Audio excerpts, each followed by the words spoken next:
শেষ ঠিকানা যদি 3.5 হাত মাটি হয়, তাহলে কিসের তো ক্ষমতার দাপট?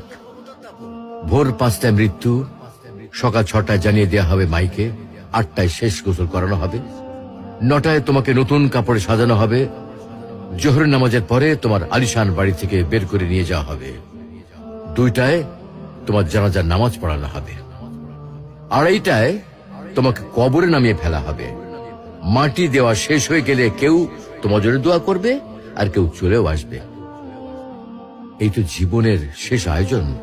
তো কিসের তো অহংকার, কিসের তো ক্ষমতার দাপট? হ্যাঁ, ক্ষমতা কারোর জন্য চিরস্থায়ী নয়। অন্যায় ভাবে কাউকে ঠকালে একদিন ঠিক নিজেকেও ঠকতে হবে, এটাই নিয়ম। হ্যাঁ, এটাই নিয়ম। ভোরের সূর্যোদয়ের আলোতে যে পৃথিবী আলোকিত হয়, সন্ধ্যার সূর্যাস্তে তা আবার হারিয়ে যেত দেখি। অসত্য দিয়ে সত্যকে কখনো ঢেকে রাখা যায় না।